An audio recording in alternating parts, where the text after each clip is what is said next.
한국의 살인사건 79번째 사건입니다. 인천 60대 목사 살인사건. 네. 네. 그러니까 사망한 분이 60대 목사님이라는 거죠. 근데 저는 약간 60대 목사라고 하면 제 머릿속에는 그냥 남성분일 거라고 생각했는데 이 여성입니다. 여성입니다.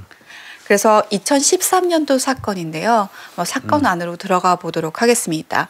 2013년 가을입니다. 11월 5일에 112 신고가 접수가 되는데요. 인천시 계산동 소재 땡땡 교회 입구에서 이제 아니 교회 문이 열리지가 않는다. 교회에 살고 있는 여성 목사가 있는데 계속 통화가 안 된다. 거기에 문도 잠겨져 있는 것 같다라고 하면서 연락이 왔습니다. 그러니까 이제 누군가가 그 교회를 들어가기 위해서 갔는데 자물쇠로 문이 잠겨 있다는 거예요. 그런데 그 안에는 그 60대 여성 목사가 한 분 살고 있는데 전화는 받았다는 거죠. 이거 전화한 사람이 사실은 동생이거든요. 신고자가. 그러니까 동생하고는 남동생하고는 통화가 될 거 아니에요. 네. 근데 계속 통화를 시도해도 통화가 안 되니까 이거 좀 알아봐 주십시오. 이제 이런 신고였던 거죠. 그러니까 이런 경우는 이제 그 112 그 상황실에서 파출소에다 하달해요. 네. 그러니까 계산 1파출소.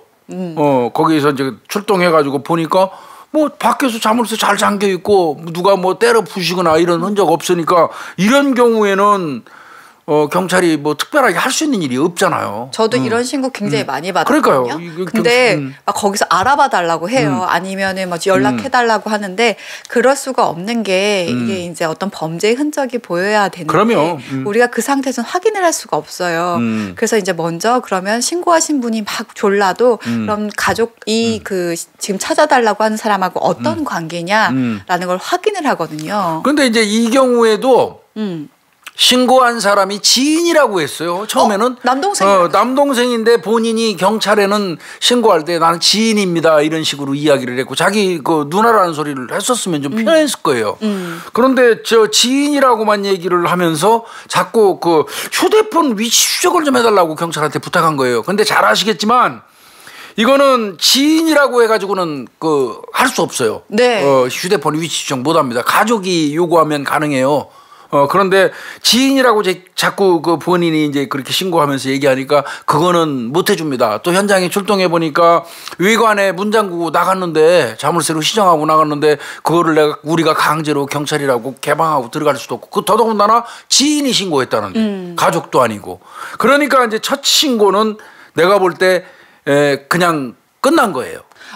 그리고 실제로 가족이라고 하더라도 다 알려주지가 않는 게 과거에 옛날에 이제 남편이 가출한 아내를 찾으려고 이렇게 허위 신고해서 뭐 알려달라고 하는 그런 거 많았죠. 네, 그래서 이게 절차가 다 있어요. 그래서 그러면? 다 내용 물어보고 합당했을 때만 이제 그 추적을 그 핸드폰을 추적을 하고 위치 추적을 하기 때문에 이런 경우는 해당 사항이 없다라고 판단을 했습니다.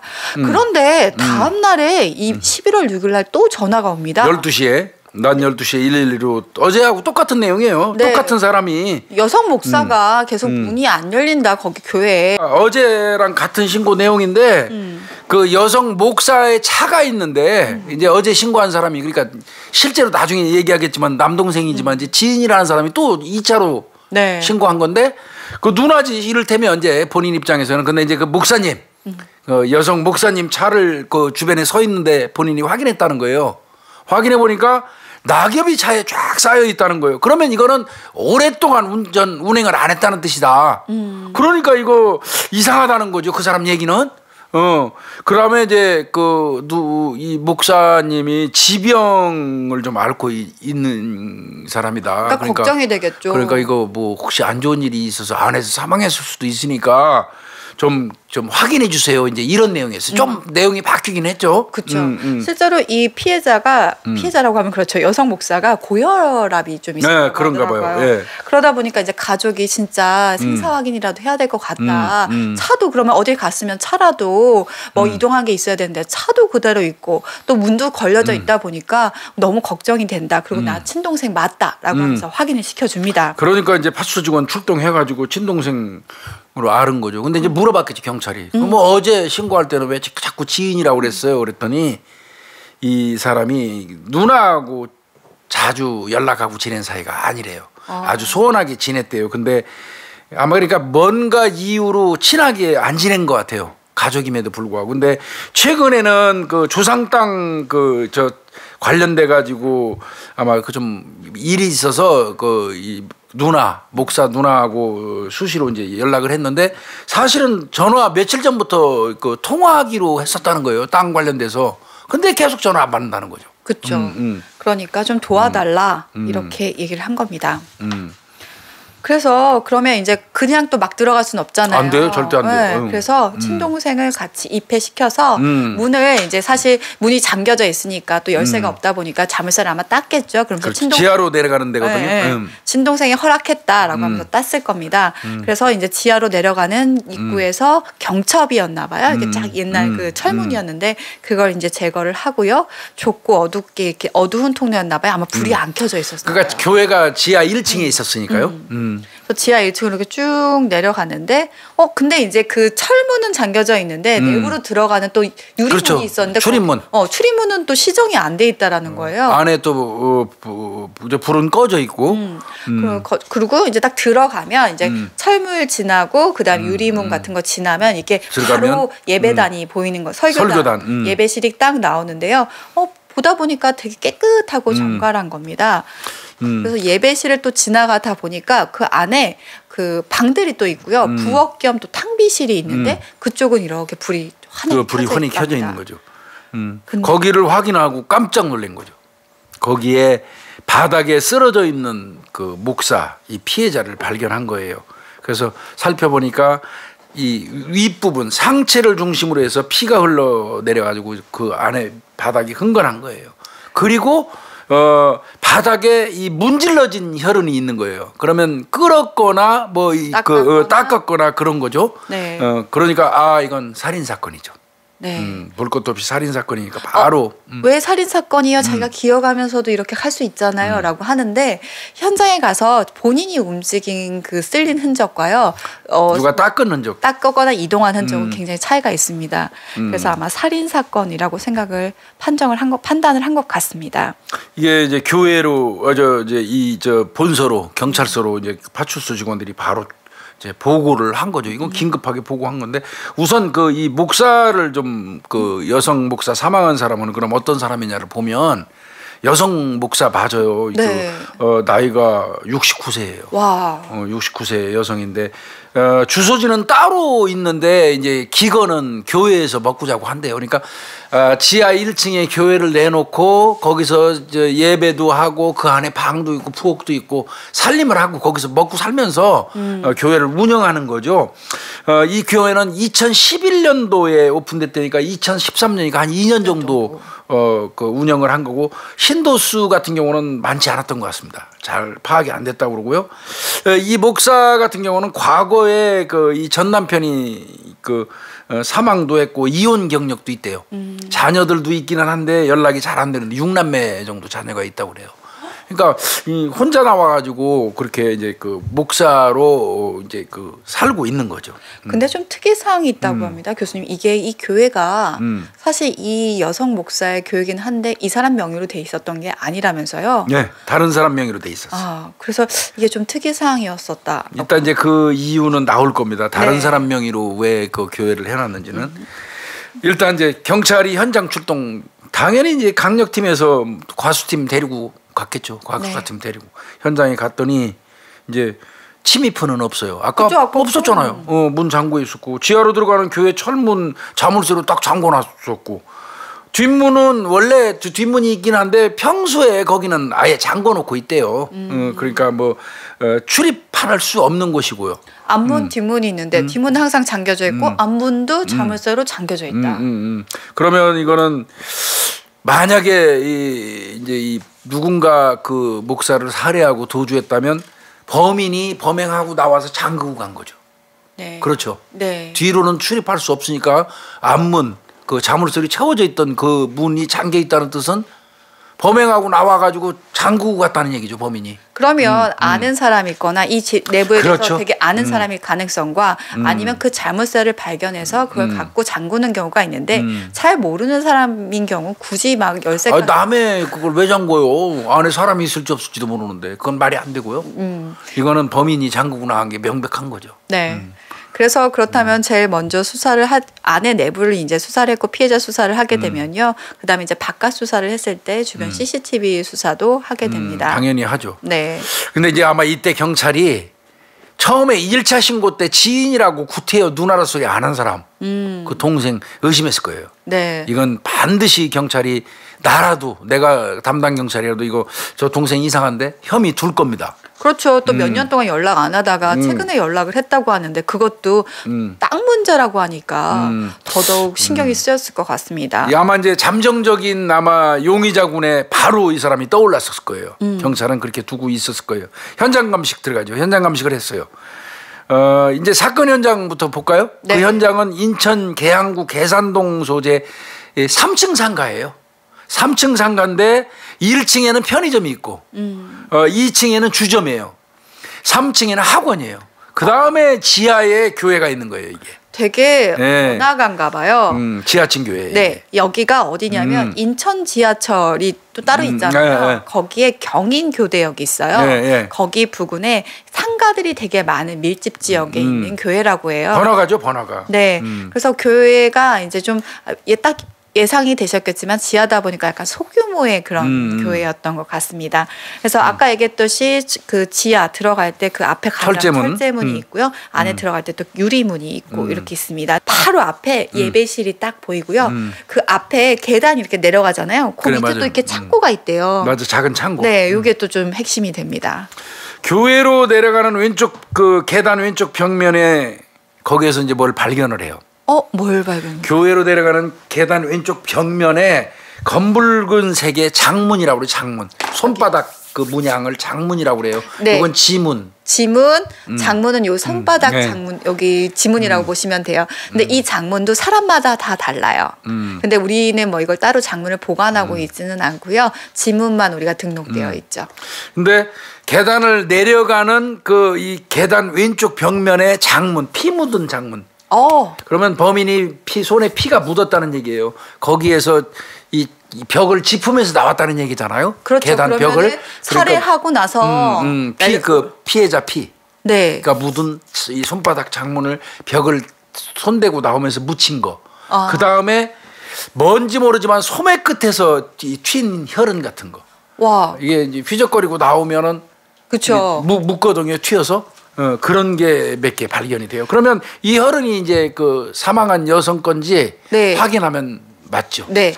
그래서 아마 현장을 가면 거기서 혈흔을 채취를 할 거예요. 그래서 이 DNA가 누구 건지 확인을 하고요. 그다음에 그 장문도 다 떠놓거든요. 그렇죠. 그래서 그렇게 했는데 결과가 나왔습니다. 되게 안타까운 게 이게 네. 이게 이제 조금 전에 제가 설명드린 것처럼 살해하고 나서 계단으로 이제 올라오면서 범인이 옆에 벽면을 짚어가지고 손바닥 혈흔 장문이 묻은 거고요. 피해자 상처를 살펴봤더니 둔기 공격입니다. 이 둔기로 두부 머리를 공격한 거죠. 그렇다면 그 장문에 묻은 피는 피해자 피가 맞죠. 그런데다가 혈흔이 굉장히 많았기 때문에 네. 보통은 이제 둔기로 무엇을 짚고 찍었기 때문에 여기 손에 묻어졌을 가능성이 굉장히 크다 보니까 이 벽면의 것들은 분명히 가해자가 가해를 하고 나서 피해자의 혈흔으로 묻었을 가능성이 되게 큰데 이것만 나오면 빙고잖아요, 교수님. 근데 아마 이게 그 인열 반응 검사를 했는데 불능. 그런 상태로 나온 것 같아요. 그러니까 답답해졌죠, 또 사건이. 네, 인열 반응이라는 게요. 사람의 피냐 아니냐가 일단 여부를 고사를 하는데 사람의 피라는 반응이 없었다라는 거죠. 이게 그러면 어떤 건지 참 모르겠지만 허탈한 생각이 많이 들었을 것 같습니다. 그러면 이제 그건 아마 내가 볼 때는 맞을 거예요. 장문이 찍힐 이유가 없거든요. 맞을 것 같은데 가끔씩 그거 인열 검사하다가 실패하는 경우 많이 있거든요. 팔딱팔딱 뛰죠, 수사관들. 정말 어렵게 해가지고 갔는데 과정에서 실수해버려가지고 막 그런 경우도 솔직히 말해서 꽤 있어요. 그래서 정말 그거 잘해야 돼요. 네. 교회는 이게 한 40평 정도 됐다고 그러네요. 40평 정도면 큰 건 아니죠, 교수님. 예, 뭐 그렇게 큰 건 아니죠. 한 그러니까. 40평 방 2개. 예, 좌측으로 방 2개, 중앙에는 예배실이 있고 안쪽으로 부엌 겸 탕비실. 네. 뭐 이게 얼마 안 되는 거예요. 조그만 거예요. 의자가요. 네. 교회 예배실의 의자가 10줄이 앞에 있는 그러니까 10줄이 3줄이 그러면 30명분. 네. 그러니까 그러면, 아주 소규모의 교회라고 보면 될 것 같고요. 거기에서 기거를 하다 보니까 이제 방들도 있고 탕비실, 부엌 같은 것도 있었습니다. 그리고 앞에 우리가 이제 설교할 때 보면 그 설교단 단이 있잖아요. 그리고 필요한 그 악기들이 있잖아요. 그래서 피아노하고 이제 드럼이 양쪽에 이렇게 놓여 있었다고 하고 또 이제 아시죠? 중앙에 이게 헌금함? 이게 중요해요. 헌금함이 있었는데 현금 들어 있어요 거기에. 그러면 이거는 어떤 강도 목적으로 들어왔다면 헌금함에 있는 돈을 그냥 놔두고 갈 리가 없지요. 그렇죠. 이 순간 바로 우리가 생각나는 거는 면식범이죠. 그죠? 네. 이건 틀림없이 면식범. 거기다가 시신을 살펴보니까 몸싸움 흔적 같은 게 없는 거지. 뭐 뜯어지거나 잡아채거나 해서 그런 게 없는 거고 물세컨은 없어요. 또 그러니까 물세컨이 없다는 얘기는 뭐 훔쳐가려고 뒤지지 않았으니까 면식범이에요 이건. 그렇죠. 뭐 안에 시정장치 그리고 피해자의 어떤 시신 상태 그리고 주변에 물세컨이 없는 것 등을 봤을 때 면식범일 가능성이 많기 때문에 특히 그런 내부에 대한 감식을 정말 촘촘히 해야 됩니다. 그러면 거기에 왔던 신도거나 교회 사정을 아는 사람이라면 성경책 같은 것도 만질 수도 있고, 네. 그 다음에 이 헌금 봉투 같은 거, 만약에 신도라면 헌금했을 거 아니에요. 그렇죠. 그러니까 그런 거 가능성이 있으니까 전부 수거하는 거예요. 왜 그렇게 다 지문 채취하려고. 그러니까요. 왜 그렇게 어렵게 해요라고 하지만 여기가 신도가 명확하지가 않잖아요. 신도에 그러네요. 대해서 기재된 것들이 없었기 때문에 또 누가 들락날락 거렸는지 확실하게 하기 위해서 이 성경책 그리고 이 헌금 봉투 다 이제 감식을 하게 됩니다. 그리고 단상 옆바닥에서 족적 좀 채취해요. 족적. 그리고 이제 감식을 이제 예배실에서도 이제 헌금 봉투랑 성경책 하고요. 주 타겟이었고요. 그다음에 이제 방 안으로 들어가서도 다 살펴봐야죠. 네, 살펴보는데 좀 이상합니다. 네. 거기 안에 들어가면 침실하고 서재가 이렇게 있는데요. 뭐 장롱도 있고 침대도 있고 TV도 있고 서랍상이 있는데 아니 침대 위에 교수님 네. 뭐가 이렇게 다다다다다 펼쳐져 있는 거예요. 나보란 듯이 거기에 피해자 가방 2개 펼쳐져 있고요. 옷 펼쳐져 있고요. 신분증 펼쳐져 있고 신용카드 다 나와 있고 명함 다 나와 있습니다. 이거는 물세컨으로 조작한 겁니다. 그쵸. 연출한 거는 형사들이 금방 알아요. 그러니까요. 예. 그 일부러 나열을 쫙 해놓으면 이거는 이 범인이 마치 강도나 절도하려고 들어왔다가 뭐 살펴보다가 나간 것처럼 위장하려고 쫙 펴놓은 거 금방 알거든요. 그러니까. 전혀 달라요. 실제로 들어가갖고 이 절도범이 뭘 훔치기 위해서 이렇게 물색한 거하고 연출하려고 펴놓은 거하고는 전시한 거하고는 전혀 달라요. 형사들 건 금방 합니다. 그건 나름대로 기법이 있어요. 우리한테도. 근데 뭐 그거는 우리 방송에서 할 얘기는 아닌 것 같고요. 이거는 딱 보는 순간 형사들이 이거 고의로 이거 펼쳤다. 네. 이거는 물세컨으로 조작하려는 형태다 하고 금방 아는 거예요. 그러면 요놈이 물세컨으로 조작하려면 손으로 만졌을 거 아니에요. 네. 손으로 만졌으면 땀 같은 게 옷가지나든지 이런 데 묻을 수 있죠. 그거 다 수거해서 DNA 도출해야죠. 네. 그리고요. 범행 후에 분명 이런 상황을 연출을 그렇죠. 했을 텐데 그렇다면 이 정도 할 만큼의 대담성도 있고 침착성도 있는 인물이라는 그렇죠. 뜻입니다. 그래서 또 이제 우리가 그 아까 방까지 봤잖아요. 그럼 이제 피해자를 시신을 좀 봐야죠. 네. 근데 피해자는 그 시신을 보니까 머리는 벽 쪽을 향해 있고요. 이 발 쪽은 또 문 쪽을 향해서 엎드려 있다고 합니다. 그렇다면 보통 공격을 하고 도망치려고 하면 문 쪽으로 그렇죠. 나가는 게 정상인데 그렇지 않다라는 거죠. 벽 쪽에 있다. 출입문을 등지고 있다. 이 얘기는 그 부엌 쪽에서 뭔가 하고 있는데 급습당했을 가능성이 많은 거예요. 네. 그런데 그거 하나뿐만 아니라 여러 가지로 또 보이게 됩니다.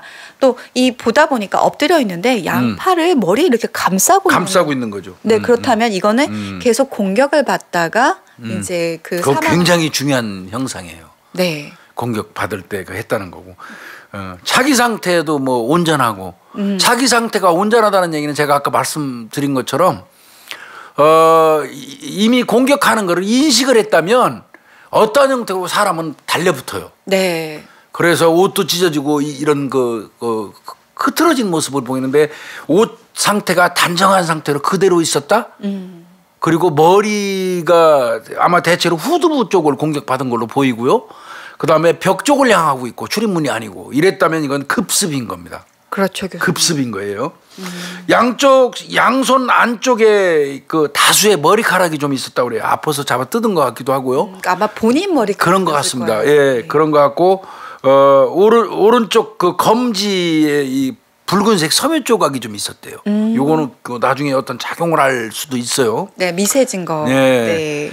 그 다음에 이제 직장 온도 재보는 거는 아시죠? 직장 온도는 왜 잽니까? 이제 그 사망 시간을 추정하기 네, 위해서. 경과가 얼마나 됐는지 확인을 했는데요. 네. 근데 벌써 됐어요. 네, 그 주변의 온도랑 똑같아졌다는 똑같아요. 거예요. 18.5도씨 똑같아요. 주변 온도랑 같이. 그러면 이거는 의미 없어요. 네, 왜냐하면 우리가 보통 체온이 36.5도이기 때문에요. 내려가는 그 속도가 있어요. 그럼요. 근데 분명히 바깥의 온도랑 그 이제 다시 종합해서 계산을 하기는 하는데 이렇게 주변 온도하고 똑같아졌다는 건 시간이 엄청 많이 흘렀다라는 거예요. 측정의 의미가 없다라는 거죠.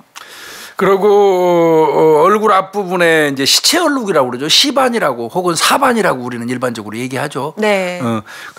그 사반하고 그 찰과상 저 멍든 거하고 구분 못 하시는 분들이 있어요.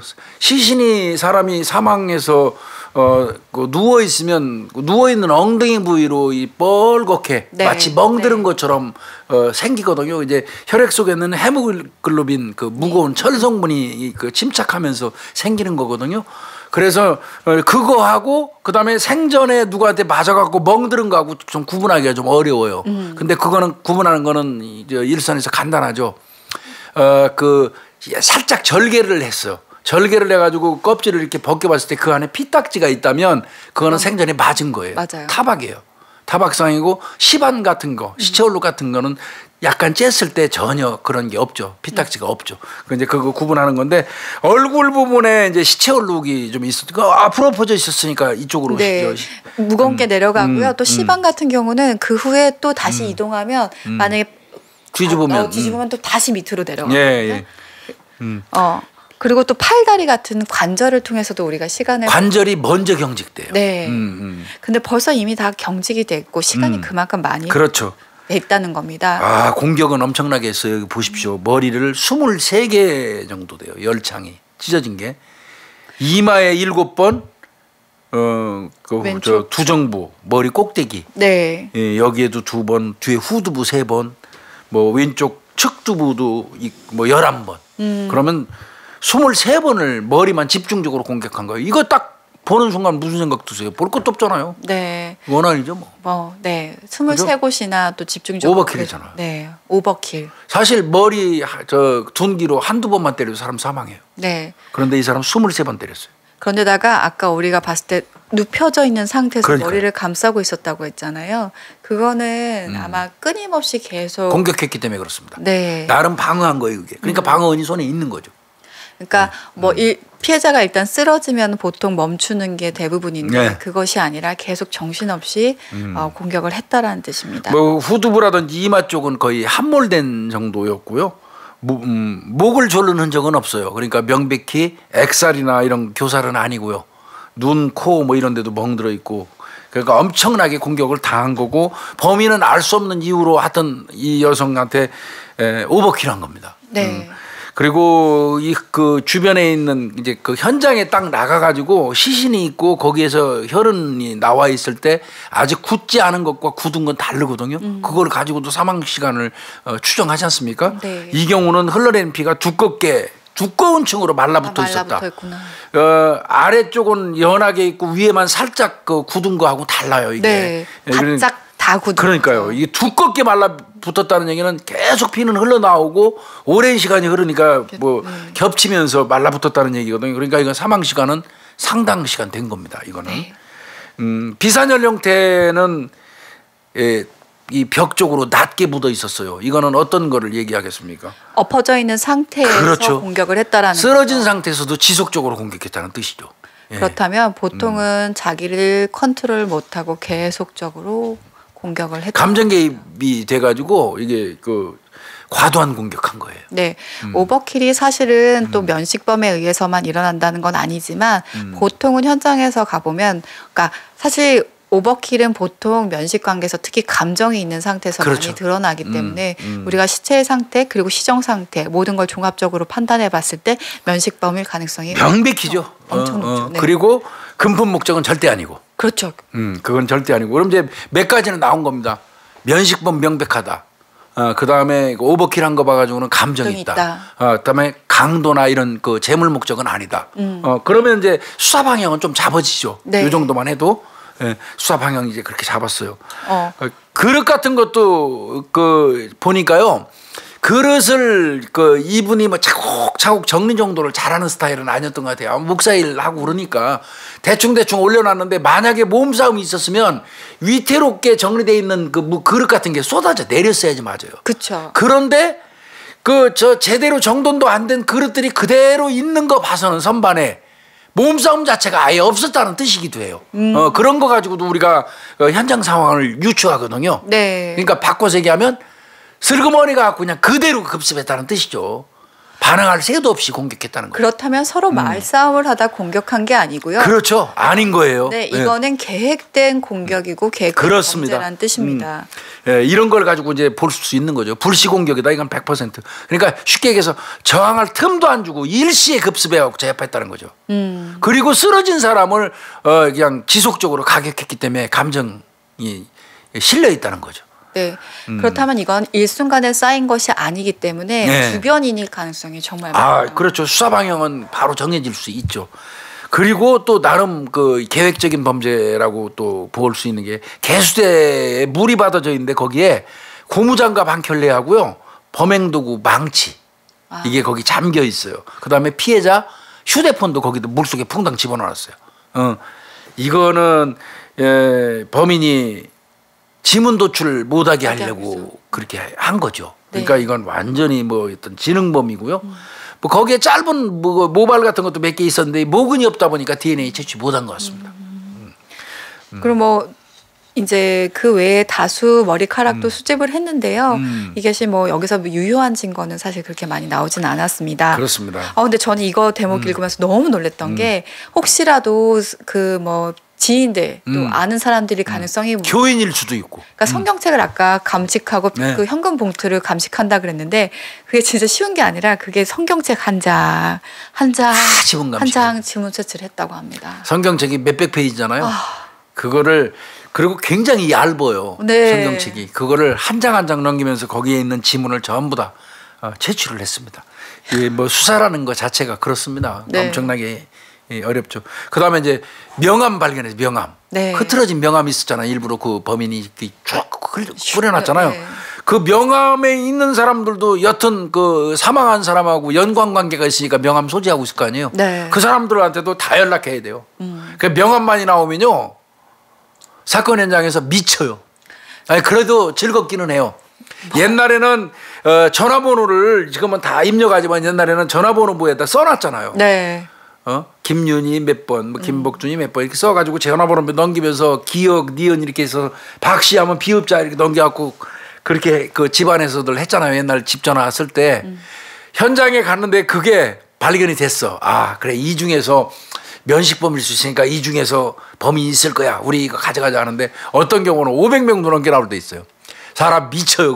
그거 가지고 가서. 와. 하나하나 전화 다 해야 되거든요. 근데 이 전화를 걸게 하는 형사도 또 어리버리 말 잘못하는 친구들 많아요. 맞아요. 네, 맞아요. 그래서 전화 사근사근하게 잘하면서 잘 뽑아내는 친구를 골라가지고만 줘야 되거든요. 그런 친구가 많지 않다 보니까 500개를 한 2명 정도가 한 3, 4일 동안 전화만 하는 경우도 있어요. 그래서 어떤 때는 경찰서 전화 요금 어마어마하게 나와가지고 경사과장한테 욕 배가 터지게도 먹을 때도 있죠. 그러니까 옛날이요. 옛날입니다. 지금은 뭐 그거 가지고 얘기 안 합니다만은 예전에는 저 경찰서도 그 정해진 요금을 네, 줬거든요. 맞아요. 네. 전화 많이 쓴다고. 근데 전화 그거 한 500명, 600명 전화해 보세요. 그래도 또 말 한마디 붙이면 그 사람 그 유도하기 위해서 적어도 7, 8분씩 한단 말이에요. 5분에서 7, 8분. 그러니까 전화 요금 그때는 많이 나와가지고 또 뭐 투덜거리고 그 돌아가신 우리 형사계장 뭐 그분 야 이 새끼야 니들이 내 그래서 또 우리가 그 객출해서 일부 내기도 하고 그런 거지 같은 세월도 있었습니다 옛날에. 근데 이게 명함 수사를 안 할 수 없는 게 꼭 해야 되네. 엄청나게 여기서 많이 나온대요. 명함이야 나는 명함 한 100장 200장 나온 사람도 갔다가 해본 적이 있는데 이 경우도 명함 전부 다 이제 연락해서 탐문해야 돼요 이거. 네. 그 사람들 그 당일날 알리바이 다 확인해야 돼요. 그러니까요. 이게 참. 갑자기 교수님이 옛날 생각이 확 밀려오셨나 봅니다. 근데 그 명함 중에 실제로 이 피해자와 또 같이 식사를 했던 사람들이 또 있더라고요. 그러니까 이제 이제 의심했을 수도 있어요. 11월 3일 날 그 사건 발생한 날이잖아요. 네, 11월 3일부터 연락이 안 됐다. 안 됐으니까 그러니까 11월 다음 날 4일 부터 안 됐으니까 11월 5일 날 신고가 첫 신고가 들어왔었으니까 11월 3일 날 식사한 사람이 유력한 의심할 수밖에 없죠. 저녁 예배가 끝나고 났는데 그 신도들하고 그 교회에서 이제 부엌이 있었잖아요. 네. 이 목사님하고 칼국수 먹었나 봐요. 네, 4명이서 칼국수를 같이 먹었대요. 근데 김 씨 66세 남자였고요. 목수래요, 목수 직업이. 그다음에 오 씨 57세 여성이었습니다. 부부예요, 부부. 네. 또 오 씨가 있는데 이분은 45살 남성이었고 정 씨 79의 여성분이었습니다. 근데 이 또 정 씨는 또 아까 얘기했던 오 씨의 어머니. 할머니죠, 그러니까. 이 다 한 가족이라고 하더라고요. 예. 그러니까 한 가족인데 그리고 그 11월 3일 날 저녁 예배 끝나고 칼국수 먹고 6시 30분경에 그 김씨 그 목수 그 차 타고 집으로 귀가한 게 나왔어요. 그러니까 되게 일찍 먹고 일찍 이제 귀가한 건데요. 그래서 그럼 김씨 부부네 하고의 이제 또 이 피해자 무슨 관계가 있을까를 또 따져보는 거죠. 근데 이 목수 김씨 부부가 이 피해자 여성분한테 6천만 원이라는 돈을 빌려줬대요, 교수님. 맞아요. 그러니까 이제 이때 아마 형사들이 이거 가능성 있네 이렇게 생각했을 것 같습니다. 밥도 같이 먹고. 목사가 본인 명의로는 대출이 어렵다고 그래서 빌려줬다. 갈등도 없었고 우리 친한 사이였다고 주장은 하고 있지만 형사들은 눈에 불 켜고 보게 되죠. 이때부터는 이거 돈 관련된 거 이 대출 뭐 이렇게 봤을 것 같아요. 그래서 이제 그러면 당일날 그 사건 추정 시간대에 이제 이들이 진짜 실제로 그 시간대에 밥 먹고 그 시간대에 집에 갔는지 이런 거 따져봐야 할 거 아니에요. 네네. 따져본 것 같습니다. 그런데 휴대폰으로. 예배 후에 한 2, 3회 정도 피해자한테 전화를 했었대요. 예. 이게 이제 핸드폰을 보다 보니까 있는데 통화를 한 내역은 없는 거예요. 그렇죠. 이들이 전화한 내용만 있는 거예요. 네. 그리고 또 3일 이후에는 보다 보니까 우리가 기지국 수사를 하니까 그렇죠. 3일 이후에는 또 여기 현장 근처에는 한 번도 온 적이 없는 거예요. 그러면 이 사람들은 범인은 아닌 거죠. 네. 그러면 경찰들 아마 이거 엄청 조사 좋아했다가 헛다리 짚은 거예요. 네. 이 가족 자체가 워낙 신앙심이 돈독한 가족이다 보니까 이 피해 여성 목사에게 6천만 원을 대출을 해준 거라는 합니다. 그러니까 간 적이 없잖아요. 휴대폰 위치 추적을 해보니까 3일 이후에는 거기 시신이 발견되고 난 이후까지 간 적이 없다는 거예요. 그 얘기는 바꿔서 얘기하면 이들은 범인이 아니라는 뜻이잖아요. 네. 그러니까 아마 이제 형사들 여기서 맥착 빠졌을 거예요. 그러니까. 아마 내가 생각할 때는 대출 6천만 원 나오는 순간 사건 끝났다고 생각했을지도 몰라요. 그러니까요. 그러니까 자 그러면 이제 생존했던 시간을 한번 좀 따져보면 적어도 이 사람이 11월 3일 날 6시 30분에 식사하고 이들이 갔으니까. 네. 목사님 놔두고 갔잖아요. 그때까지 살아있는 거죠. 그죠? 그렇죠. 네. 그리고 11월 4일 날 오전까지는 살아있었던 겁니다. 왜 그러냐면 오후에 신고됐으니까요. 그러니까 연락이 안 됐으니까. 최대치를 잡은 게 이제 11월 33일 6시 반부터 그 다음날 오전까지가 이제 일단은 잡아놓은 최대치입니다. 네. 그래서 아까 교수님도 얘기했듯이 현장 자체도 그렇고 모두가 다 원한 관계일 가능성이 굉장히 크다 그렇죠. 보니까 그 피해자 주변을 탐문을 하기 시작을 합니다.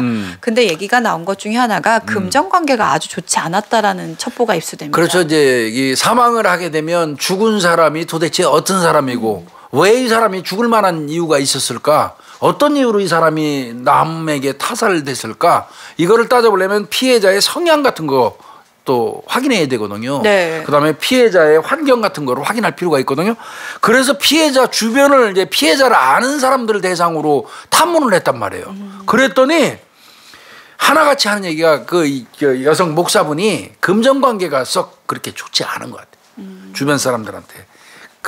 그런 부분이 좀 있는 것 같아요. 더더군다나 거기에다가 그 3층 건물이라고 그랬잖아요. 네. 그 건물주하고 소송 중이에요. 소송까지. 네, 소송 중이에요. 그 건물주는 박 씨인데 73살 먹은 여성분인데 이분하고 그 건물 보증금 관계 돼가지고 소송을 막 하고 항소심이 진행되고 있는 그런 상황이었어요. 그러니까 이거는 박 씨 건물주도 수사 대상으로 선정할 수밖에 없죠. 의외로 이 그 금전 관계가 엮여 있으면 원한 관계가 좀 그렇죠. 많다라고 판단을 할 수 있는데 더욱이 2012년에 이렇게 보증금 문제로 또 그 소송도 진행되고 있었고요. 또 2007년 7월에는요. 피해자가 건물주 아들 중에 삼형제를 폭행하고 또 명예훼손으로 신고까지 했었대요. 네, 네. 그러다 보니까 그러니까 목사가 신고한 거죠. 네. 그러니까 목사가 2012년 3월 달에 그 건물주한테 보증금 2억 1천만 원 내놔라. 이런 그 반환소송 청구를 했는데 그게 어떤 이유인지 모르지만 하여튼 잘 안 되고 항소심이 진행되고 있었던 거고요. 네. 그 다음에 더 전으로 거슬러 올라가가지고 2007년이 나와요. 7월 달에 이 피해자 이거 사망한 목사가 이 건물주 아들 삼형제한테 폭행당했다나. 그리고 그들이 나를 명예훼손했다 하면서 경찰에 신고한 적이 있었다는 거예요. 그런 게 있으니까 이거 박 씨, 건물주 박 씨 뭔가 이상하다.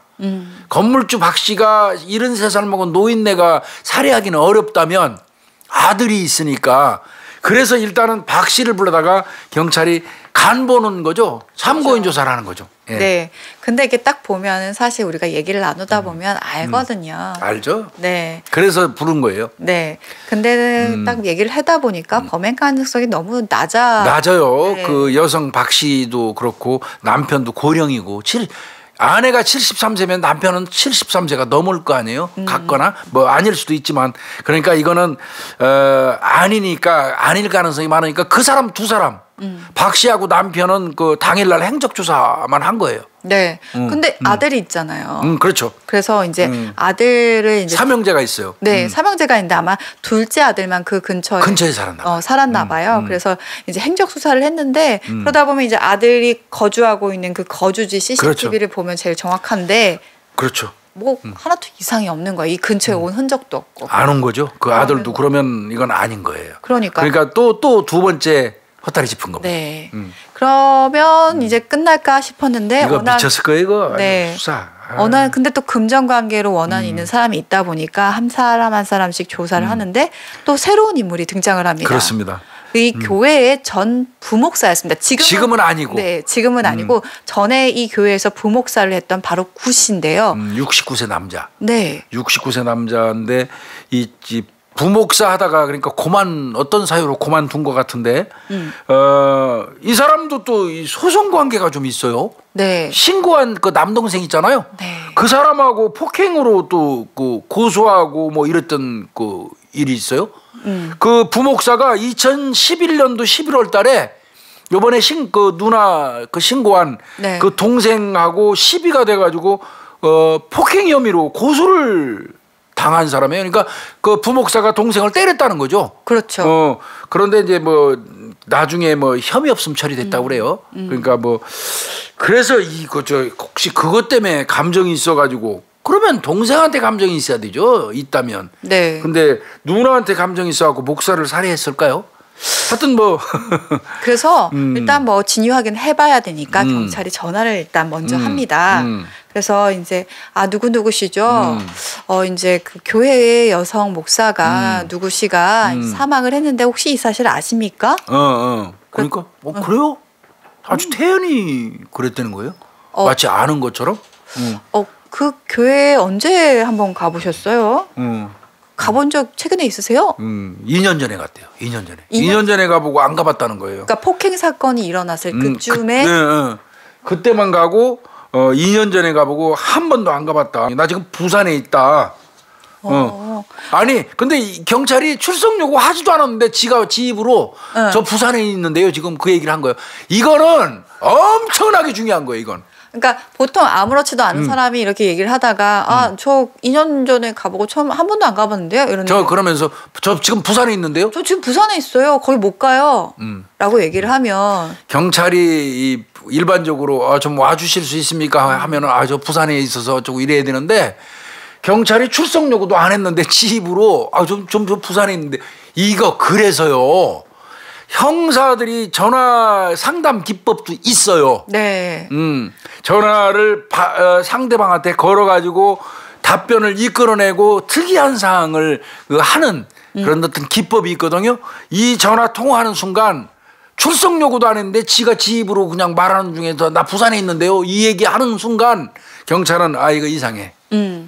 이건 또 바로 또 뭐 계속 헛다리 짚었지만 헛다리 짚을지언정 또 이거는 하나의 이 단서가 되는. 그럼요.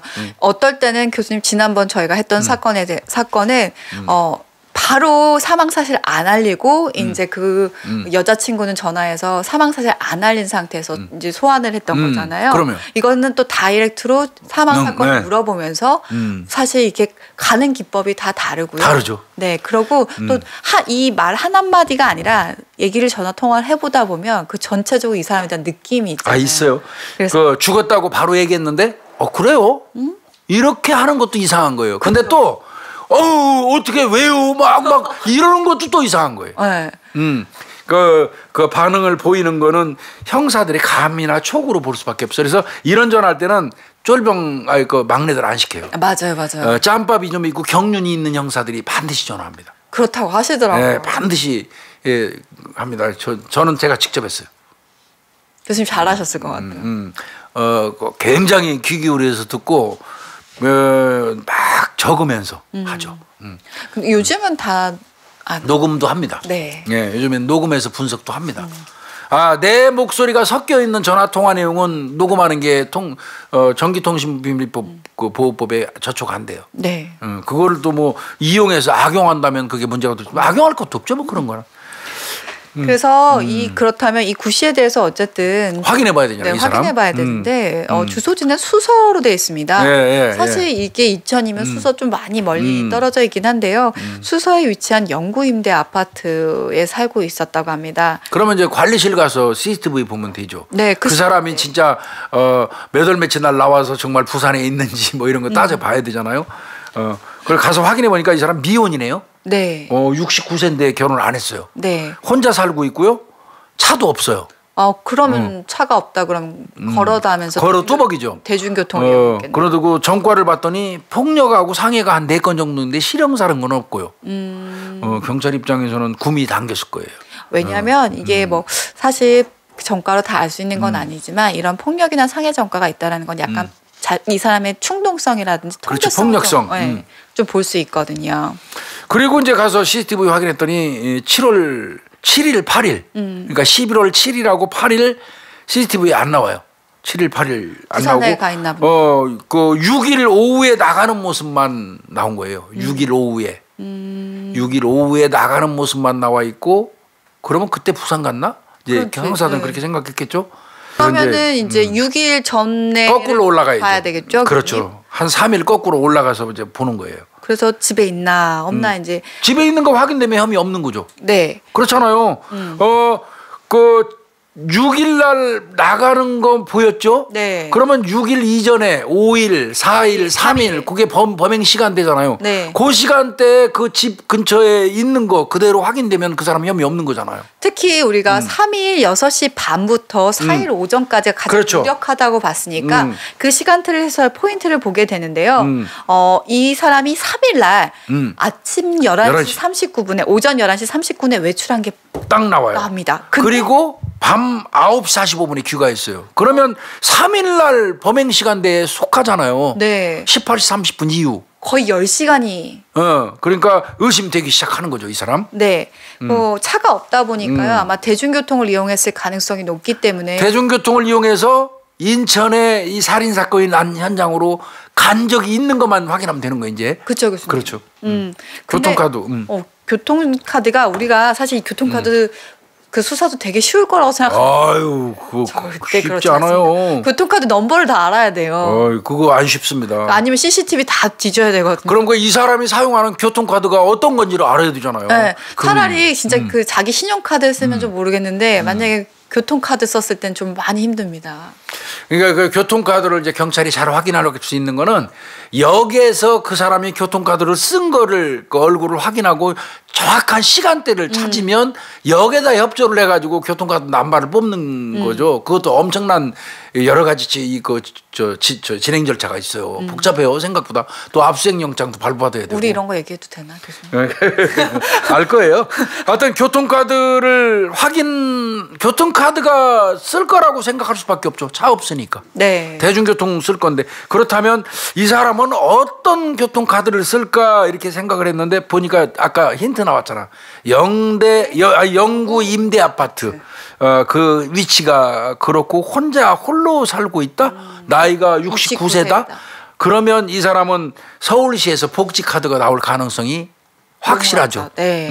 65세 이상으로. 그래서 그러니까 바로 이제 그 동사무소 가죠. 그러니까 이 형사분들이 되게 포인트를 되게 잘 잡으셨던 것 같아요. 그래서 수서 동사무소에 갔더니 역시 복지카드를 발급했고요. 복지카드 넘버를 확인하게 됩니다. 그렇습니다. 이제 그 남바 역에 가서 이제 하면 돼요. 그러니까 거기 제일 가까운 데가 범행 현장 가는 데가 경인교대역 쪽고. 네. 근데 경인교대역을 봤더니 타고 내린 기록이 없어요. 안 이 나와요. 복지카드 넘버가. 그러면 우리가 이제 또 폭넓게 봐야 넓게 해야죠. 네. 왜냐하면 수서니까 수서역에서 부평역으로 갈아타야 되거든요. 그럼 부평역에서 갈아탄 흔적이 있을 거 아니에요. 그래서 부평역을 가보게 됩니다. 그래서 인천 지하철 환승역 거기에서 또 조회를 해요. 그랬더니 나와요. 나옵니다. 3일 20시 그러니까 오후죠. 오후 8시 7분에 부평역을 승차해서 집이었던 수서역에 9시 27분에 하차한 기록이 있습니다. 그럼 이 사람은 일단 부평역은 갔었던 게 확인된 거죠. 그렇죠. 부평이 인천 쪽이잖아요. 네. 이거 형사들이 이거 확인하는 순간 환호성했을 것 같아요. 내 생각은. 11월 3일 날 아침 11시 30분에 집을 나갔다. 그리고 이 사람이 인천 쪽에만 갔다면 이거는 범인일 가능성이 많다 이렇게 생각한 거 아니에요. 그렇죠. 그래서 교통카드 확인해 갖고 추적 하다 보니까 부평역에서 승차한 게 딱 나오고 수서역에 이제 밤 9시 27분에 지네 집으로 온 거란 말이에요. 그러면 범행 추정 시간대에 현장 가까이에 이 사람이 있었던 거란 말이에요. 그쵸. 이거 가능성이 있다고 형사들은 생각하겠죠. 이게 헛다리인지 아닌지 계속 가봅시다. 네.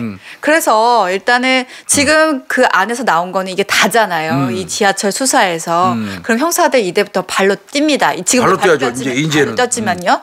그래서 그 사진에 그 구시 사진이 있을 거 아니에요. 구시 사진을 또 찾아가지고 뽑아가지고 여러 현장 가면서 혹시 이 사람 본 적 있으세요? 그렇죠. 이 시간대 이 사람 본 적 있으세요? 하면서 일일이 다 갑니다. 아마 교인들한테도 확인하고 그다음에 그 교회 인근에 있는 그 상가 그다음 무슨 가게 뭐 이런 데 다 가서 이 사람 사진 보이면서 이런 사람 본 적 있냐 이렇게 물어봤을 거예요. 근데 그 중에 한 사람이 사람인지 몇 명인지 모르겠는데 본 적 있어요. 본 적이 있으면 안 되잖아. 2년 전에 그 사람은 2년 전에 그 교회에 가보고 그 인근에 간 적도 없다고 그러는데 그 인근에서 그 사람을 본 적이 있다고 그러면 말이 안 되는데 그럼 이거 범인이네. 그러네요. 본 적이 있다고 그랬어요. 일단 거짓말했네요. 그러면 이 사람 봐라. 분명히 2년 전에 그 교회에 한번 간 이후에 쌈 났을 때 그 이후에는 나 교회 근처도 안 갔다고 얘기를 했는데 그 사람 사진 빼가지고 교회 인근에 있는 주변 상가에 가서 이렇게 보여줬더니 상인이 이 사람 얼마 전에 봤어요 얘기하는 거예요. 그러면 근처에 온 거죠. 그러면 이제 거짓말한 거고. 아까는 부평역까지만 확인이 됐는데 그렇다면 이 사람 분명히 대중교통을 이용해서 역까지 왔구나. 그렇죠. 현장 근처 교회 인근 가게까지는 온 거예요. 그러면 그때부터는 이제 다시 교회까지 들어가는 것만 나오면 돼요. 네. 그러면서 하나하나 이 사람의 동선을 다 추적하게 됩니다. 지하철로 안 왔으면 버스로 왔을 가능성도 있고요. 하나하나 수사를 해서 동선을 맞춰봤는데요. 11시 35분에 집에 나온 게 확인이 됩니다. 네, 11시 35분 분명히 나왔죠. 네. 그다음에 11시 40분에 수서역 전철 타요. 네. 지하철. 그리고 1시 18분, 오후 1시 18분에 작전역이요. 인천 작전역에서 하차해. 네, 작전역이 어디냐면 그 경인교대역 바로 전역이에요. 그러니까 전역에서 하차한단 말이에요. 네. 그 다음에 오후 2시 02분에 작전역에서 버스를 타요. 버스를 타요. 그러니까 그 전역에서 내려서 버스를 타고 경인교대 입구에서 하차를 해요. 그리고 경인고대 입구에서 다시 버스를 타요. 그래서 부평역에 하차해. 복잡하다. 부평역에서 지하철로 환승해가지고 수서역으로 온 거예요. 그러니까 이 시간대별로 보면은 당일날 분명히 현장 주변에 왔는데 왔어요. 분명히 이 시간대별로 보면. 그런데 2년 전에 가본 게 다다. 이렇게 형사한테 거짓말한 거잖아요. 그러다가 아까 오후 2시 6분에 경인교대 입구에서 하차를 했잖아요. 네, 맞아요. 그리고 실제로 다시 탄 거는 오후 7시 15분이란 말이에요. 그렇죠. 그렇죠. 보통 한 5시간 정도가 이 사이에 공백이 있는 거예요. 이 사이에. 없는 거예요. 여기에 무슨 일이 있는 거예요. 근데 경인교대역 근처인 거죠. 그 교회 근처. 교회 근처. 그러니까 경인교대 입구에서 오후 2시 06분에 하차했다. 네. 그리고 혹시 그 교회로 가서 무슨 짓을 저지르고 끝나고 난 다음에 오후 7시 15분경에 경인교대 입구에서 다시 버스를 타고 부평역에서 하차한 다음에 부평역에서 환승해 갖고 지하철로 환승해서 수서역에 내렸다. 그러면 이건 각본은 맞아요. 네. 그 지금 우리 김유희 프로파일러 얘기한 것처럼 5시간 사이에 살인 사건이 있었을 수도 있는 거죠. 그렇죠. 충분하죠. 그 정도면. 충분히 그 범행할 시간 그 충분한 텀이 있는 거예요. 네. 이제 경찰이 눈이 번쩍번쩍 할 겁니다. 그러면 이때는 이제 영장 받아야죠. 받아야죠. 압수수색 영장 받아가지고 바로 긴급 위치 추적 들어가야죠. 가서 바로 잡으면 되죠. 그랬는데 사실 이게 위치를 확인하지 못하면 못하기 때문에 압수 영장을 받는 거거든요. 그렇죠. 위치 확인을 위해서. 그래서 봤더니 거주지 수서에 있다고 합니다. 맞습니다. 네. 집에 갔어요. 집에 딱 갔더니 부산에 없고 이제 거기 집에 있는 거예요. 집에 딱 갔더니 불 꺼져 있어요. 그럼 없는데요. 그러면 이제 경찰이 불 꺼져 있으면 사람이 없는 걸로 보고 뭐 안 들어간단 말이에요. 그런데 그러면 안 돼요. 사건 수사할 때요. 용의자가 거주하는 집을 경찰들이 파악을 한 다음에 형사들이 갔는데 불 꺼져 있다고 그냥 오는 놈들 있어요. 그 형사들 그게 짬밥이 없어서 그래요. 네. 안 되는 거예요. 절대 안 됩니다. 절대. 그럼 어떻게 불 꺼놓고 있을 가능성이 농후해요. 일 저지른 놈들은 오히려 불이 켜져 있으면 그게 이상한 거예요. 오히려 더 떳떳한 건가? 네, 불이 켜져 있으면 사실은 이 고참 짬밥 있는 그 형사들이 현장에 가가지고 용의자라고 딱 찾아갔는데 집에 불 환하게 켜 있고 거기 사람 있으면 김이세요. 이거 아닌가? 이런 생각이 들 수 있거든요. 오히려 불이 깜깜하게 꺼져 있으면 그 안에 은신해 있을 가능성이 오히려 높아요. 꼭 확인해야 돼요. 주변 사람들한테. 들어오는 거 봤어요. 뭐라든지 이런 거. 이거는 경험에서 나오는 거예요. 뭐 범죄학 공부만 하신 분들은 절대로 모르는 얘기입니다. 이거. 네. 나도 범죄학 공부했고요. 근데 여기가 임대 아파트다 보니까 네. 아마 관리하는 분들이 있을 거예요. 잘 알죠. 잘 알아요. 그래서 관리인에게 이제 또 가서 봤더니 가끔 집에 있어도 불 꺼놔요. 이게 형편이 어렵고 빈궁한 사람들은 맞아요. 전기세 아낀다고 TV만 틀어놓거나 이제 아니면 불 그냥 꺼놓고 있는 경우가 많거든요. 그러니까 이 사람 그 집에 있어도 불 꺼놓고 있다고 그러면 이거는 있을 가능성이 많잖아요. 그때부터는 형사는 문 밖에서 꼼짝도 안 하고 지켜야 돼요. 이제 잠복 시작입니까, 교수님? 밖에 나왔다 들어오는 경우도 있을 거고 안에서 나오는 거 나 거 채기도 해야 되고 이게 둘 중에 하나잖아요. 잠복 들어가는 겁니다 이게. 그러면 화장실 위치 파악하고 빵하고 우유 사놓겠네요. 그렇죠. 네. 그 인근에 이제 뭐 급하면 바로 달려갈 수 있는 화장실.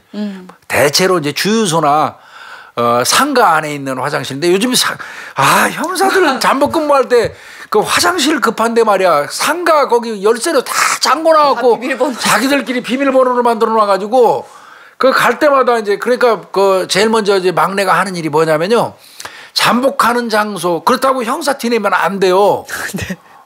잠복하는 장소 가가지고 뭘 사야 돼요. 마트나 이런 데 들어가서 꼭 상가 마트 가야 돼요. 화장실이 딸려 있으니까 가서 좀 흡족하게 사요. 필요한 담배도 좀 많이 사고 그다음에 아우 화장실 급하다 그래갖고 비번 물어봐요. 그거 적어야 됩니다 여기다. 적어놓고 이제 알아놓고 그 비번 알려줘요. 오자마자 바로 공유해요. 비번 뭐 1, 2, 3, 4 받습니다. 1, 2, 3, 4예요? 알고 계세요? 그러면 이제 적어요 또. 근데 여기다 적었다 지워져 갖고 오줌으로 다 갔다가 지워져서 못 열고 다시 와서 몇 번인지 물어보는 경우도 많이.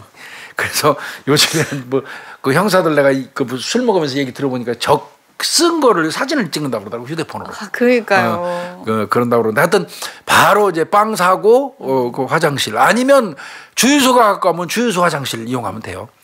잠복 들어갔습니다. 그러니까 이런 거 팁입니다, 여러분. 그래서 이제 잠복을 시작을 했는데 보다 보니까 구씨가 내려와서 엘리베이터 딱 타는 걸 본 거예요. 그래서 이제 조용히 또 따라갑니다. 거기 엘리베이터 안에서 체포할 수도 있지만 집으로 들어간 거 낚아채는 게 제일 좋거든요. 그건 도망갈 곳이 없잖아요. 네. 졸졸졸 따라가고 집에 딱 들어가고 문 열고 들어갈 때 낚아채고 안으로 밀고 들어간 거지. 그렇게 하는 게 제일 안전하죠. 그러면서 신분증 밝히고 바로 당신 그 현장에 간 적 없다며 2년 전에. 2년 전에 가보고 한 번도 간 적 없다며 너하고 통화할 때 그랬잖아. 그러니까요. 응? 죽인 적도 없다며. 죽인 적도 없다며. 그러면서 헛소리 하지 마. 바로 긴급 체포해버린 거죠. 네. 근데 저는 진짜 죽인 적도 없다니까요. 팔팔 뛰었어요 그때는. 네. 나 거기 간 적도 없어요. 무슨 소리예요? 팔팔 뛰었어요. 근데 인천 쪽에 간 적 없다고? 그 현장에 간 적 없다고? 다 얘기했겠죠. 그렇죠. 너 교통카드로 아까 얘기한 것처럼 11시 35분에 집 나와서 40분에 어디 가고 뭐 18분에 어쩌고저쩌고 쭉을 뽑겠죠 형사가. 딱 보여주면서. 그렇죠. 여기 내가 적어놓은 것처럼 쭉 보여줬겠지 이렇게. 예? 이거 할 말 없죠. 그러니까요. 지 교통카드로 다 한 건데. 이렇게 자세하게 뭔가 다 일정이 나오고 자기가 다 파악이 됐다고 한다면 지 동선이 다 나와버렸잖아. 네. 이거는 내가 불리하다라고 생각을 해. 여기서 내가 부인을 하면. 그래서 이제 자백을 하게 됩니다. 근데요 피해자가 좋은 사람이 아닙니다라고 얘기를 합니다. 주변 이게 꼬여요.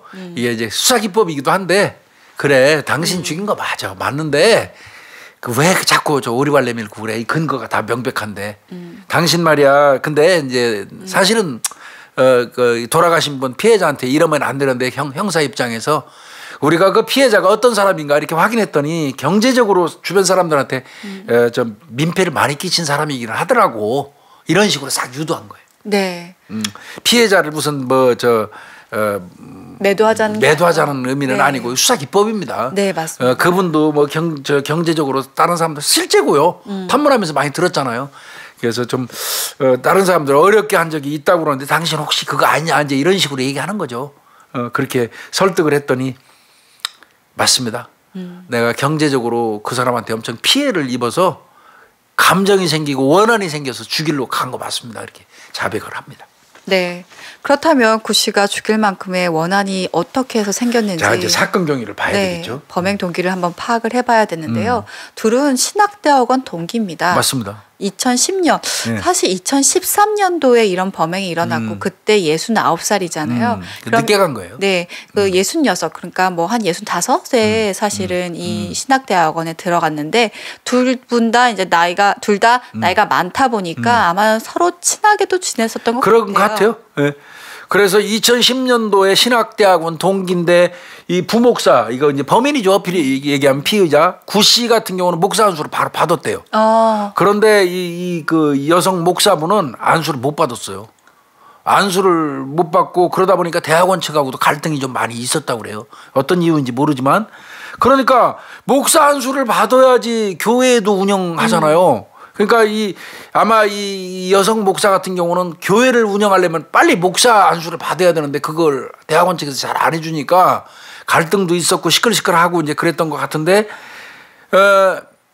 빨리 저 교회는 열어야 할 입장이었던 것 같아요. 그러니까 이제 그 안수 받은 구 씨한테 야 내가 안수 나는 못 받아서 못 하니까 네 이름으로 해서 너랑 같이 교회 공동 운영하자.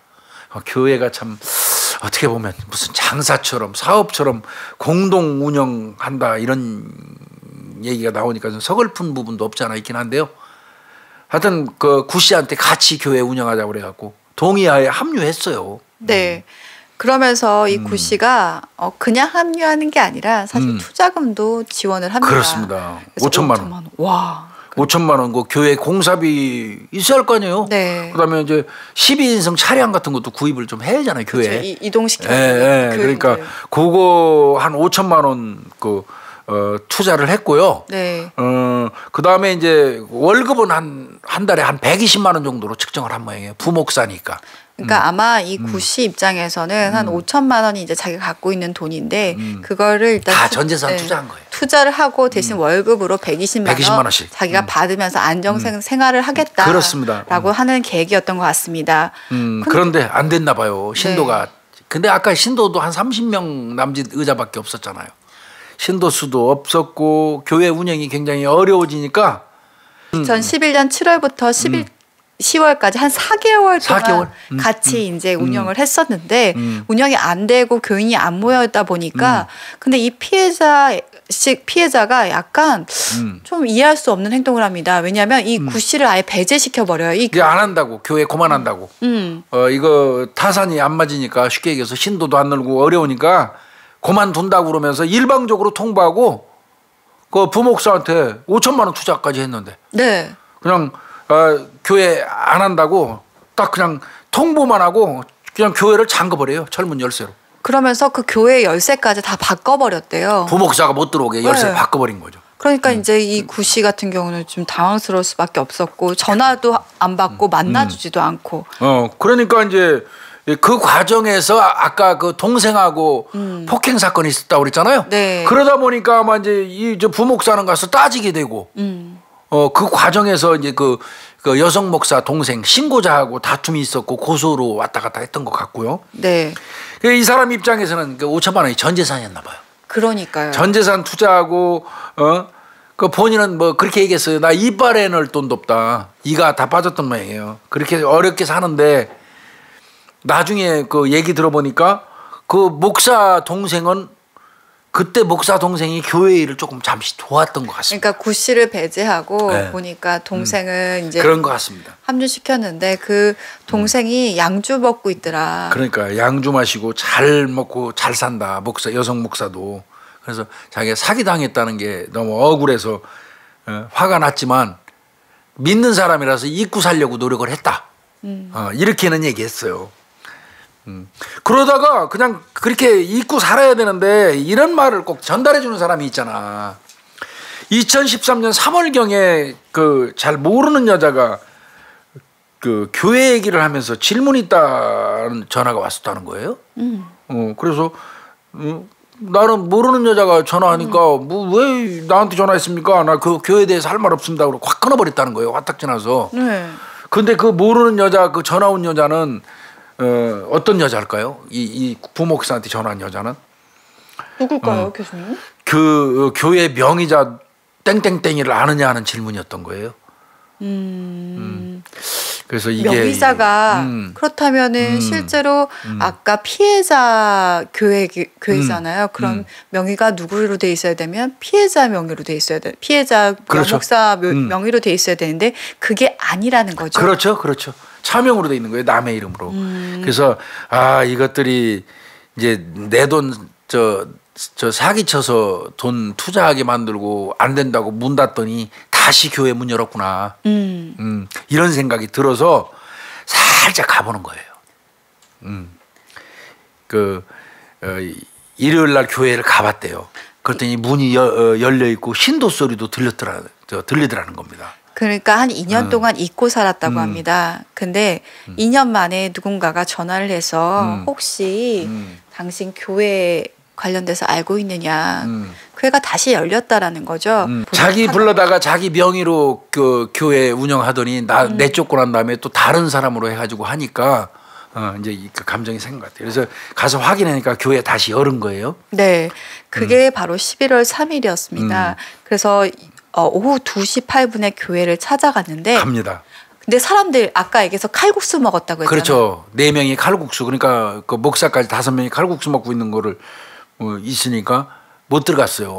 그러니까 아까 교회 밑에 조그만 창고가 있다 그랬잖아요. 그래서 사람이 들어가다 보니까 거기서 막 서로 떠드는 얘기가 들리는 거죠. 그래서 이 그 목사가 그 구씨가 이 창고 밑에 숨어서 6시간 기다렸대요. 6시간. 네 그 사람들 갈 때까지 그 사람들이 18시 30분에 갔잖아요. 아, 네네네.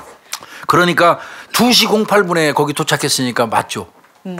그래서 그 사람들이 갈 때까지 여기 앉아서 계속 그 얘기를 듣고 웃음소리 뭐 별의별 소리 다 들었겠죠.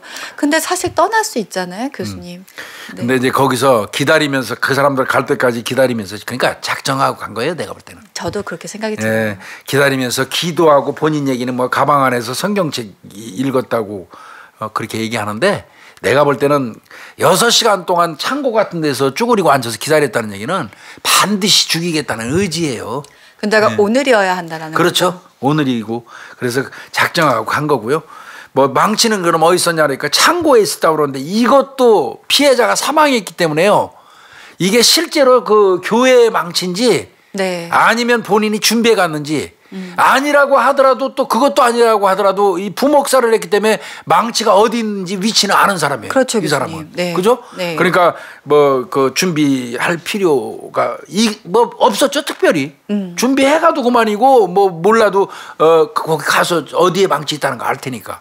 사실 범행 도구는 이런 면에서 중요한 게 아니라 이 사람이 여기서 6시간 동안이나 기다렸다는 그렇죠. 게 사실 굉장히 중요한 건데요. 살해 의지가 명백했다는 거죠. 공고했다는 거죠. 끝까지 기다렸다 죽인 거 아니에요.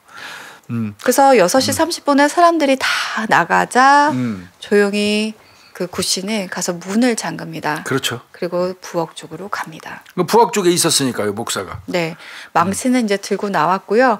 의자 위에 이제 열쇠를 챙겨서요. 아마 의자 위에다가 이제 열쇠를 놓나 보나 봐요. 그런가 봐요. 평상시에 네. 그 그래서 목사가. 그 열쇠를 챙겨서 주머니에 넣고 이제 그것도 열쇠를 챙긴 거 뭐겠습니까? 내가 갈 때 잠그고 가겠다는 거 아니에요. 이게 계획 범죄예요.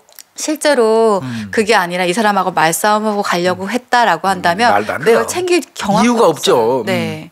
그러니까 망치 들고 가서 딱 이미 그 살해도구 들고 가가지고 열쇠 거기 의자 위에 있는 거 딱 챙겼다는 얘기는 내가 죽여놓고 밖에서 잠그겠다는 소리잖아요. 그러니까 계획 범죄인 겁니다. 그리고 서재로 가서 먼저 자기 거 챙겼다고 그러네요. 본인이 쓰던 성경책 뭐 이런 거 하나 없이 나왔나 봐요. 그렇죠. 갑자기 통보하고 그냥 문 잠궈 버렸으니까 그 다음부터는 거기 못 갔으니까 자기 소지품 못 챙겨왔었나 봐요. 그러니까 자기가 쓰던 서재 가서 성경책하고 기도서 비닐봉투 이런 거 그 비닐봉투에다 다 담아서 챙겨가지고 부엌으로 왔다는 거예요. 근데 저는 이것도 그러니까 이거는 전 사실 이 진술은 진짜라고 생각이 들거든요. 그건 사실 그럴 것 같아요. 자기한테 유리한 진술이 아니거든요. 그렇죠. 이건 뭐 거짓말할 이유가 없잖아요. 근데 정말 조용히 가서 먼저 열쇠를 챙기고 그 비닐봉투에 자기 물건을 넣는다라는 거 사실 아무나. 아이, 이 사람은 네. 이미 야수로 변한 거예요. 그 시기에. 그리고 조용조용히 그 안 들키면서 그걸 넣었을 때 어떠했을까라는 생각도 저는 좀 들더라고요. 그리고는 이제 그 부엌에 있는 그 피해자 찾아갔죠. 그때 피해자가 부엌에서 밤을 깎고 있었다고. 사실 아까 그 현장에는 밤이 여기저기 흐트러져 있었어요. 밤을 깎고 있는 거였어요. 보고 깜짝 놀랐겠죠. 그렇죠. 하고 놀랐겠죠. 근데 사람이 그런 게 있잖아요. 막상 가도 이게 내가 망설여질 때가 있는데 자기가 정말 미워했던 사람이 딱 얼굴을 마주 대하면 그때부터는 확 뻥 간 거예요, 이 사람이. 그러니까 밤을 깎고 있던 피해자 뒷모습에 딱 아마 인기척이 들렸겠죠. 그러면서 얼굴 딱 돌렸는데 이 피해자 여성 목사 얼굴을 보니까 더 안에서 화가 치밀어 올랐다고 합니다. 그래서 그냥 그대로 이제 아마 망치로 이 둔기로 머리를 가격한 거고 쓰러진 상태에서도 아까 말씀드린 것처럼 본인도 그렇게 진술했어요.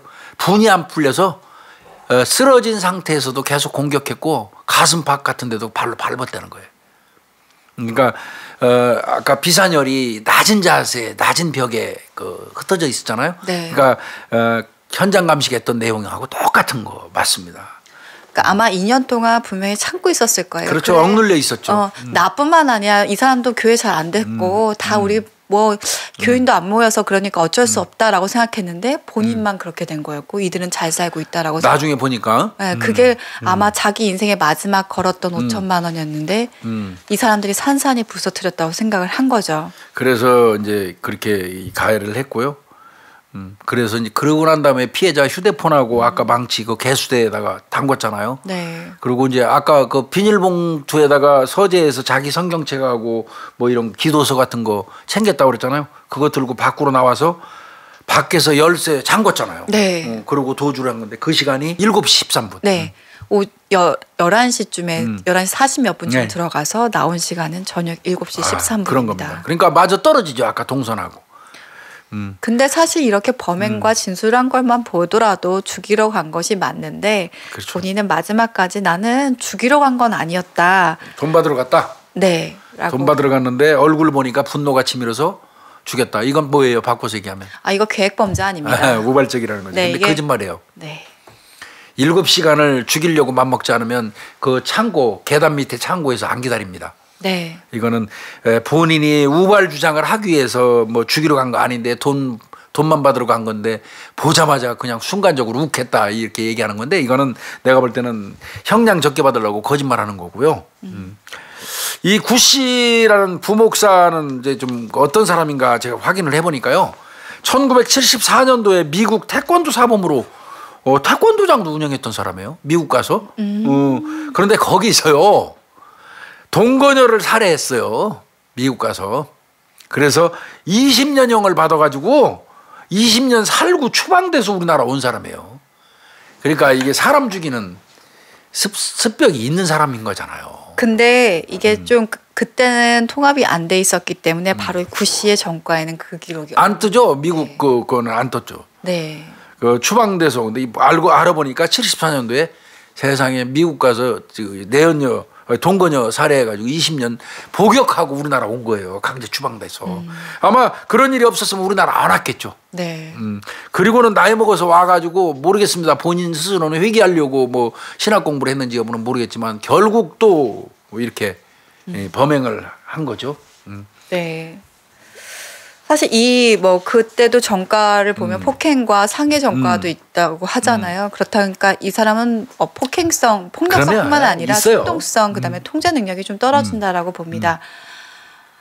이 사건 참 어떻게 보면 촘촘히 잘 들여다봤던 사건인 것 같아요. CCTV 분석 참 잘했고요. 네. 특히 교통카드. 교통카드. 영구 임대 아파트 있고 고령자라는 걸 착안해가지고 동사무소로 바로 가서 교통카드 남바 확인해서 확인하고 그 다음에 그 인근에 있는 역 몇 군데 확인하고 안 나오면 에이 포기 이럴 수도 있는데 넓혀가면서 네. 한정거장 전에 내렸거나 한정거장 후에 내려서 역으로 걸어오고 이런 경우도 많이 있거든요. 네. 이제는 뭐 형사들이 그 기법은 다 알아요. 많게는 한 6정거장까지도 해요. 요즘에는. 저 정남규 같은 경우는 거의 10정가정이었어요. 그러니까 그 요즘엔 다 그렇게 하니까 어찌됐건 그 CCTV 참 눈 빠지게 제가 늘 말씀드리지만 CCTV 보는 일 보통 일 아닙니다. 아 진짜 어려워요. 진짜. 정말 저는 사실 힘들어요. 이렇게 편집된 거 보여주는데도 네. 잘 모르겠더라고요. 그 CCTV 딱 살펴보고 전화 그 아까 얘기한 것처럼 명함 하나하나 다 또 그다음에 성경책 하나하나 다 지문체 그 판독하고 교통카드하고 하여튼 참 잘한 것 같고요. 그 이후에 이제 이거 기소하려니까 CCTV 이제 관련된 거 다 보강하고 네. 그다음에 그 당시에 입었던 옷 찾아야 되잖아. 네. 혈은 튀었을 거 아니에요. 그래서 피해자 혈은 옷 수거해가지고 도출했어요 거기서. 네. 완벽한 증거죠. 그죠? 네. 그리고 계획범죄가 아니라고 했는데요. 이 사람 소지한 구 씨의 가방에서 뭐가 예. 나왔냐면요. 쇠톱. 이게 자물쇠 손괴의 목적으로 그렇습니다. 갖고 간 거라고 하더라고요. 그다음에 과도, 드라이버, 케이블 타이, 네. 장갑, 그리고 참 아이러니하게 성경책. 예. 그러니까 이거는 가방만 보더라도 계획범죄고 죽이로 작정하고 간 거죠. 케이블 타이는 손 못 굴려고 못 굴려고 했던 그런 거고, 장갑은 자기 범행 안 남기려고 했던 것 같으니까. 그렇습니다. 이건 명백히 계획된 살인입니다. 이 사람 거짓말한 겁니다. 5천만 원이라는 얘기 빌려줬다는 얘기도 물론 그 피해자가 주변에 경제적으로 피해를 준 사람들이 많을지 몰라도 이 사람이 얘기하는 대로 정말 5천만 원 투자 안 했을 수도 있어요. 일부 했을지도 모르겠어요. 일부. 그러니까 그거는 사망한 사람만이 알고 있는 내용이니까 어찌됐건 살아있는 범인의 있던 그 자백을 토대로 우리는 구성할 수밖에 없는데 분명한 거는 그 사람의 진술에 우리가 신빙성 부여를 하기 어렵다는 거죠. 저는 6시간 동안 기다린 동안 성경책을 읽고 있었다면 그 성경 구절을 보면서 그렇게 살인의 의지가 생각났을까요? 그렇죠. 나는 살인을 멈춰야 된다라고 생각을 했어요. 말이 안 돼, 말이. 그 안에서 오히려 자신의 분노를 키웠고 살인의 정당성을 키웠다라는 거죠. 어이가 없는 거죠. 이 사건은 정말 수사 계양서 직원들이 잘했어요. 그 임실기 형사과장, 이병준 팀장, 김재수 형사, 조계현 형사, 이인성 형사, 조성학 형사. 정말 고생. 이 사건 내가 쭉 그 일련의 진행 과정을 쭉 보면서 우리는 쉽게 우리 구독자분들한테 제가 설명을 하지만 저는 일일이 이 사건 그 과정이 막 그려져요. 얼마나 힘들었을까. 더더군다나 헛다리를 한 서너 번 우리끼리 이제 헛물켰다고 그러는데 헛다리 한 3번 딱 짚고 나면 이거 맞다. 이거 분명히 이것만 잡으면 된다고 갔는데 아닌 걸로 딱 밝혀지면 엄청 헛다리예요. 그날 술 안 먹을 수가 없어 진짜. 그러니까요. 한 서너 번 헛다리 짚고 장문에서부터 이미 이 사건은 꼬이기 시작했어. 내가 볼 때. 그러니까요. 이 장문 나왔으면 딱이었을 예, 텐데. 이게 꼬이기 시작했어요. 그러니까 이 과수요원들도 잘해야 돼요.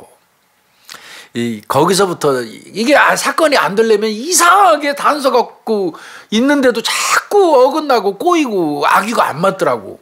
엄청 고생하거든요. 이 사건은 제가 보면서 무지 고생했을 거라는 생각이 들었습니다.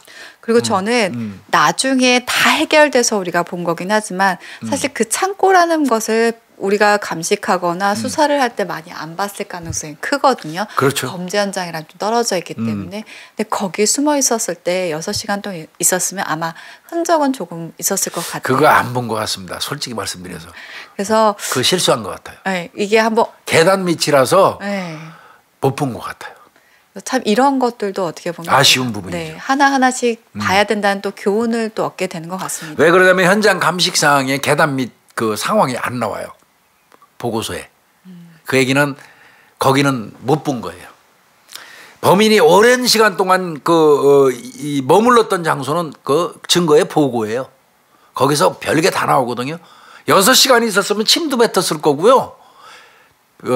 뭐 별짓 다 했을 거예요. 거기서. 그러니까 화장실도 분명히 가서 네, 여러 가지 증거가 잘 모르겠지만 여러 가지 증거가 있을 수 있는데 아마 감식상 전체에 안 나오는 거 보니까 거긴 빠진 것 같기는 해요.